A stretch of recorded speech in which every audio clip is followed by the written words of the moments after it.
Bienvenue dans cette nouvelle émission. Aujourd'hui, on parle d'analyse de personnages de jeux de combat. Le principe principal, ça va être sur les différents personnages, qu'est-ce qu'ils représentent, comment ils sont représentés et qu'est-ce qu'ils disent. Ça va être intéressant, ne vous inquiétez pas. Du coup, là, on va commencer avec Street Fighter 1, Street Fighter 2.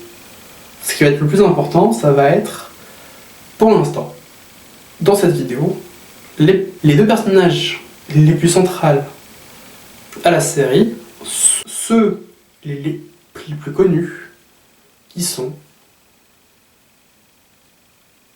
Ryu et Ken. Alors, pourquoi les présenter? Parce que du coup, c'est un peu un tandem. C'est-à-dire que les deux sont très liés. Dans l'opus, dans le premier opus, Ryu était le seul personnage jouable, et Ken était un peu le deuxième personnage jouable, dans le sens quand on pouvait affronter quelqu'un d'autre, la personne pouvait prendre Ken. Alors, du coup, d'abord, on va commencer avec la nationalité des deux personnages. Il y en a un, du coup, Ryu, qui est japonais. Son nom veut dire dragon.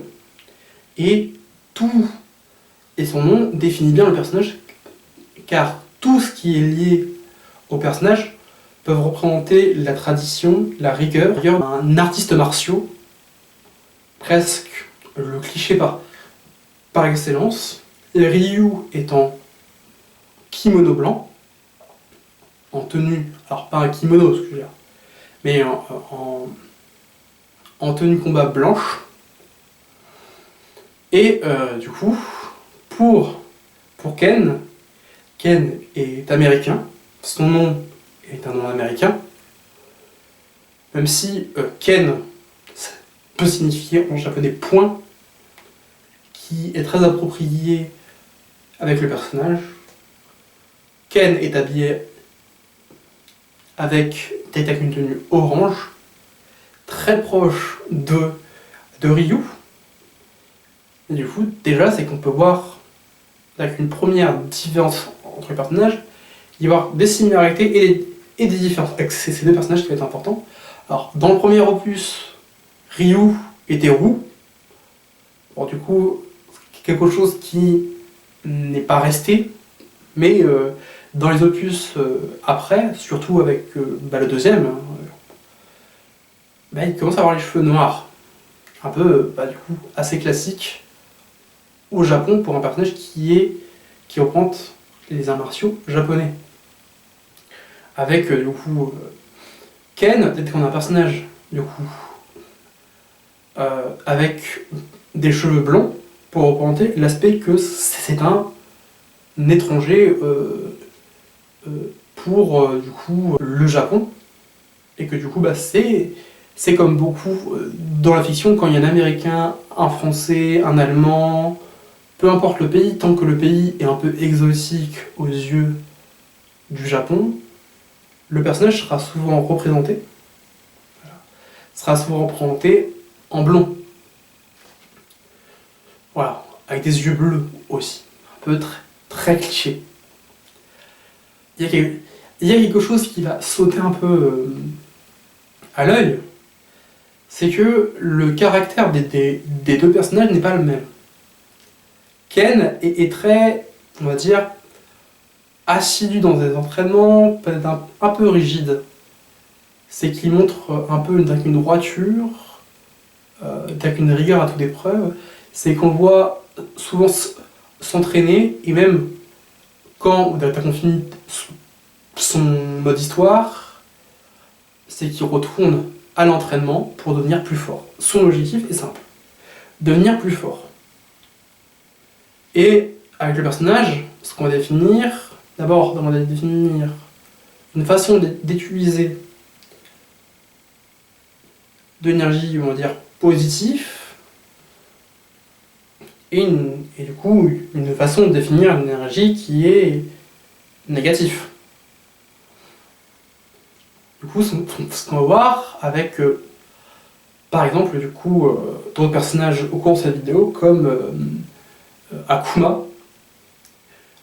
Du coup, aussi, alors, ça sera pas dans cet épisode-là qu'on verra, mais on verra le maître, du coup, de Ken et Ryu, qui est lié, du coup, à Akuma, mais ça ne sera pas dans cet épisode. Du coup, alors, ce qui est important de définir, c'est que pour chaque personnage, du coup, que ce soit pour Ken et du coup, Ryu, il y a une version, on va dire, négative, méchante. Du coup, pour Ryu, ça va être simplement du coup Evil Ryu. Et du coup, pour Ken, ce sera Violent Ken.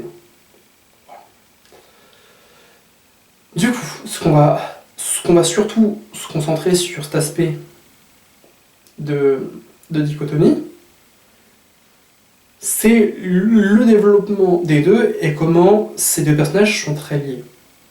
Leur nationalité dans cette histoire est très importante. Un est américain et un est japonais.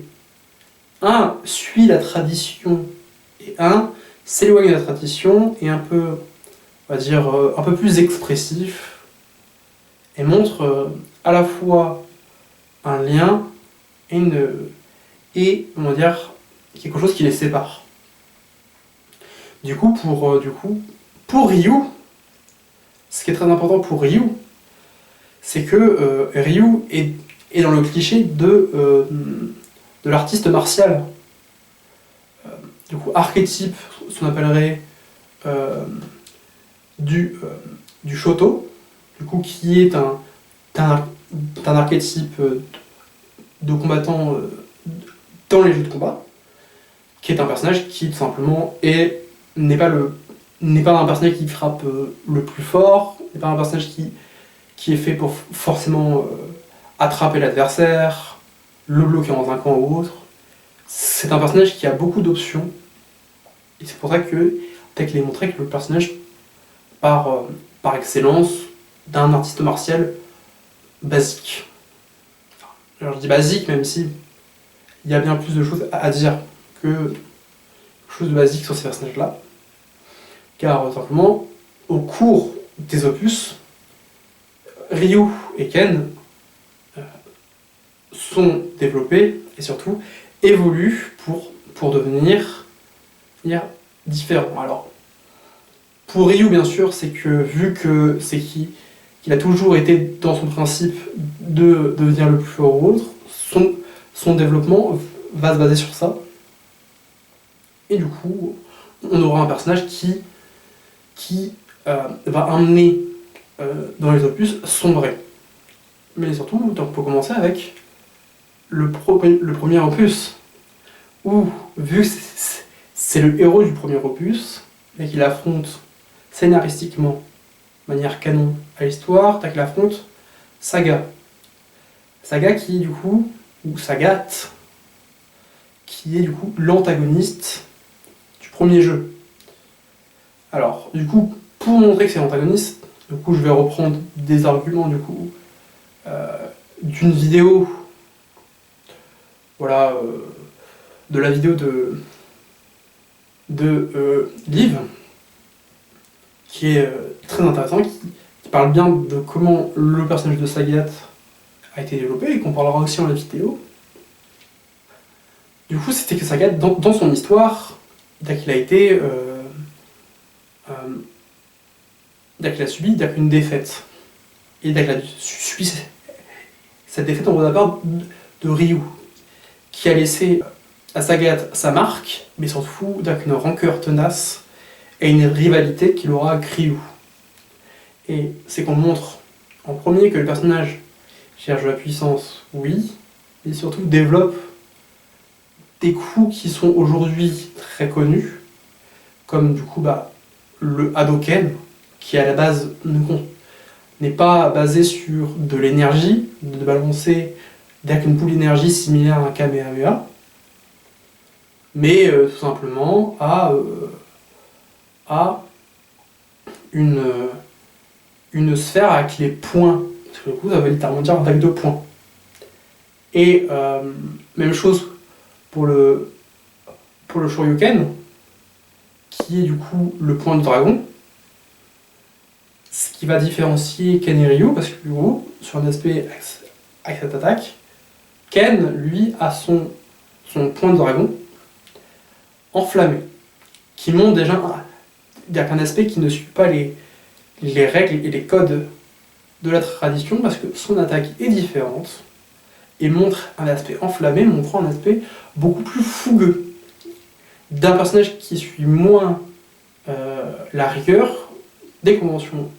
Ça, avec le personnage du coup de Ken, qui est un Américain, qui bien sûr n'est pas un personnage qui méprise les arts martiaux, les suit et les respecte, mais en tant qu'étranger, pour un japonais, c'est qu'il ne va pas faire les mêmes choses que du coup un artiste martial qui a toujours fait ça, on va dire, a toujours appris ça, parce que du coup, en tant qu'Américain, c'est qu'il débute et découvre déjà d'attaquer une autre culture, et ça montre l'ouverture du Japon au marché américain.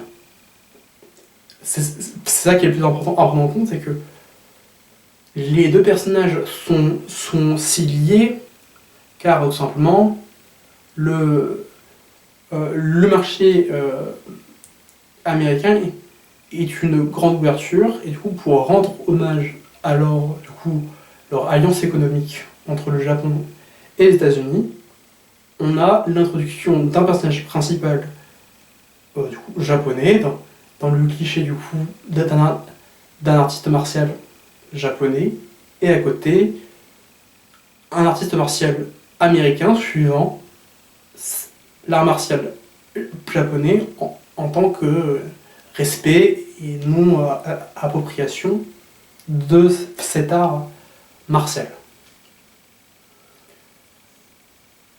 Pour le personnage de Ken, c'est qu'on voit qu'il évolue très peu d'attaque au niveau à quoi il ressemble ou de son histoire. Dans Street Fighter 2, c'est qu'on apprend que du coup, c'est qu'il a une petite amie, qu'on peut voir dans certains stages. Et du coup, ça montre un aspect très important entre les deux personnages.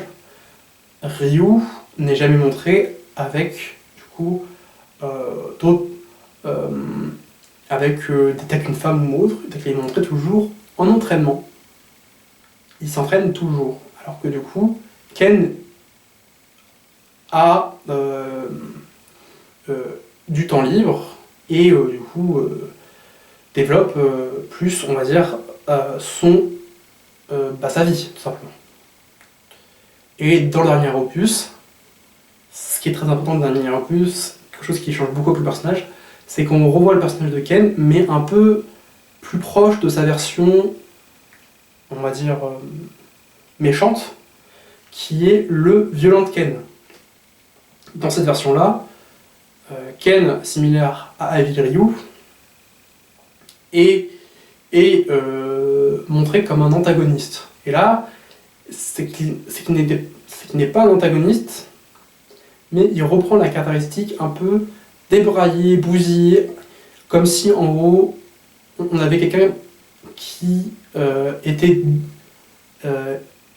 est redescendu, on va dire, des sommets et aujourd'hui finit presque comme un SDF, comme on pourra voir dans le dernier opus.